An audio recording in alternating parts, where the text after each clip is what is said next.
அனைவருக்கும் வணக்கம்.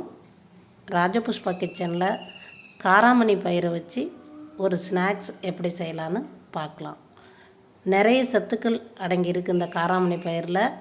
நான் வீடியோவோட கடைசியில் இந்த காராமணியில் உள்ள சத்துக்களை பற்றி நான் சொல்கிறேன். வீடியோவை ஸ்கிப் பண்ணாமல் பாருங்கள்.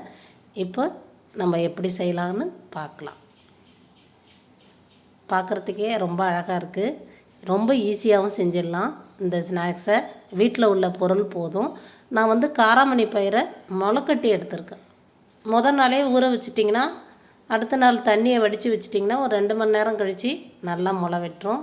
இந்த 2 கைப்பிடி அளவு காராமணி பயிர் எடுத்திருக்கேன். 2 கேரட்டை துருவி வச்சுருக்கேன். 3 பச்சை மிளகாய் எடுத்திருக்கேன். கொஞ்சம் கருவேப்பிலை, அதே மாதிரி 2 கைப்பிடி அளவு சாதம் எடுத்திருக்கேன்.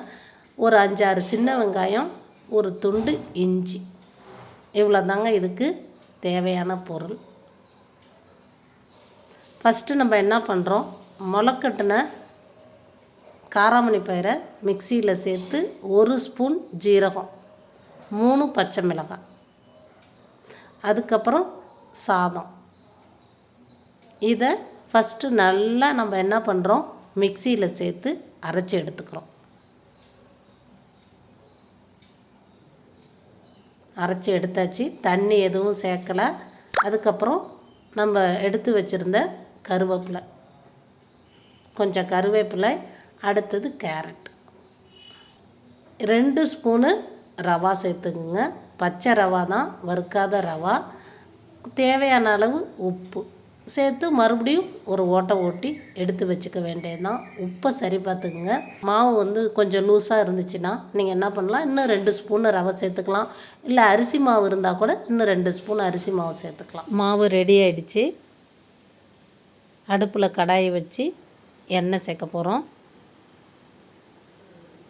எண்ணெய் சேர்த்து சூடானோன்னே மாவில் கொஞ்சம் கொஞ்சமாக எடுத்து போட்டு பொரித்து எடுக்க வேண்டியது தான். நல்லா சூடானோன்னே தீயை குறைச்சி வச்சுருங்க. நம்ம மாவை போடுறப்போ தீயை குறைச்சி வச்சுட்டு அழகாக குட்டி குட்டியாக அதில் நம்ம போடுறோம்.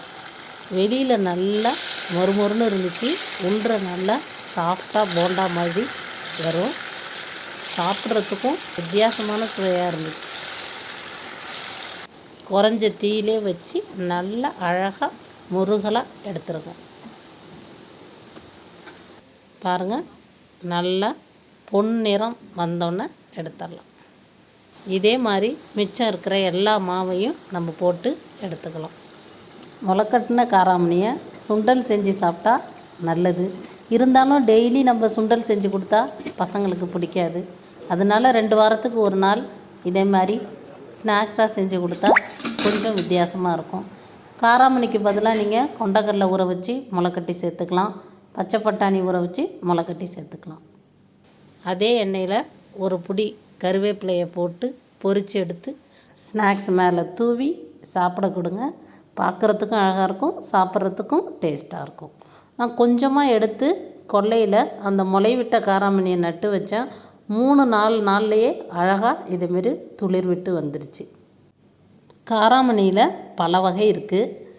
இப்போ அதில் என்ன சத்துக்கள்லாம் இருக்குதுன்னு பார்க்கலாம். வைட்டமின் B6 இரும்புச்சத்து, மக்னீசியம், பாஸ்பரஸ் மற்றும் பொட்டாசியம் அதிகமாக இருக்குது காராமணியில். ஆகவே இது புற்றுநோய், கொலஸ்ட்ரால் போன்றவை ஏற்படுவதை குறைக்கும். இதில் நிறைந்துள்ள வைட்டமின் K மூளையின் செயல்பாட்டை சீராக வைக்கும். இது எலும்புகளை வலுவோடு வைப்பதற்கு பெரிதும் உதவியாக இருக்கும். இந்த வீடியோ பிடிச்சிருந்தா லைக் பண்ணுங்கள்.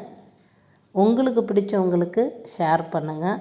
புதுசாக பார்க்குற நீங்கள் ராஜபுஷ்பா கிச்சனை சப்ஸ்கிரைப் பண்ணுங்கள். நன்றி, மகிழ்ச்சி.